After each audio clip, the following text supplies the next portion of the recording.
2026 गुढी उभारण्याचा मुहूर्त 19 मार्च रोजी सकाळी चैत्र शुद्ध प्रतिपदेचा क्षय आहे. याचा अर्थ असा की अमावस्या संपल्यानंतरच नवीन वर्षाची तिथी लागू होते.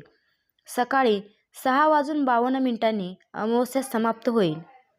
त्यानंतर अर्थात सकाळी 6:53 नंतर कधीही तुम्ही गुढी उभारू शकता.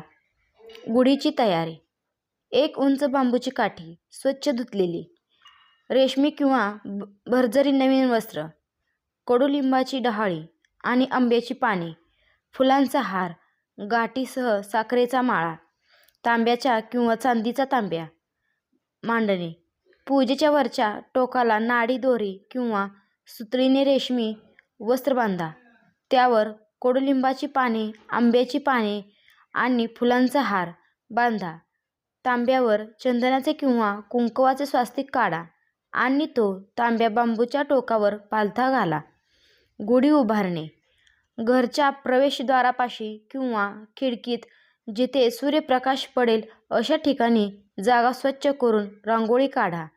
गुढीला पाटावर किंवा उंच जागी नीट स्थिर करा. गुढीचा कलश आकाशाच्या दिशेने असावा. पूजन आणि नैवेद्य: पूजा: गुढी उभारल्यानंतर तिला हळद, कुंकू, अक्षता आणि फुले वाहावीत. धूप दीप ओवाळून नमस्कार करावा.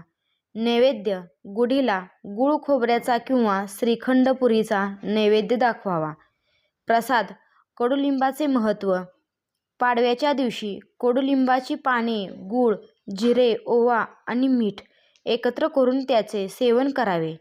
हे मिश्रण आरोग्यासाठी आणि रोगप्रतिकारशक्ती वाढवण्यासाठी अत्यंत गुणकारी मानले जाते. पूजाविधी: गंध, अक्षता: गुढीला हळद, कुंकू आणि अक्षता वाहून नमस्कार करावा. नैवेद्य: गुढीला गूळ खोबरे किंवा श्रीखंड पुरीचा नैवेद्य दाखवावा. प्रार्थना: हे ब्रह्मदेवा, हे विष्णू, हे नवीन वर्ष आम्हाला आरोग्यदायी आणि सुखसमृद्धीचे जावो, अशी प्रार्थना करावी. विशेष परंपरा: कडुलिंबाचे सेवन गुढी उभारल्यानंतर घरातील सर्वांनी कडुलिंबाची पाने, जिरे, ओवा, हिंग, मीठ आणि गूळ एकत्र करून त्याचे चाटण घ्यावे. हे आरोग्यासाठी उत्तम मानले जाते आणि जीवनातील सुखदुःखाचा समतोल राखण्यासाठी प्रतीक आहे. गुढी उतरण्याची वेळ: सूर्यास्ताच्या वेळी पुन्हा गुढीला हळद कुंकू वाहून आणि प्रार्थना करून ती सन्मानाने खाली उतरवावी. गुढीवरची साखर गाठी सर्वांना प्रसाद म्हणून वाटावा.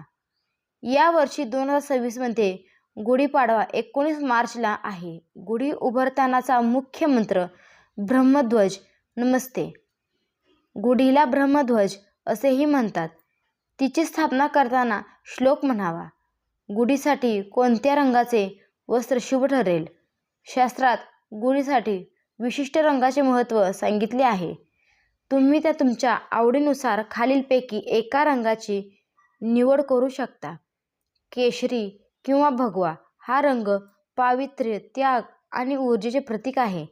गुढीसाठी हा सर्वात पारंपरिक आणि शुभ रंग मानला जातो. पिवळा रंग आनंद, समृद्धी आणि ज्ञानाचे प्रतीक आहे.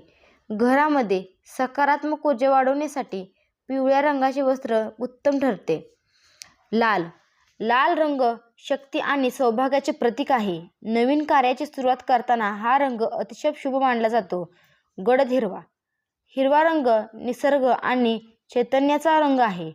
नवीन पालवी फुटण्याच्या काळात हिरव्या रंगाचे वस्त्र प्रगतीने दर्शन घडते.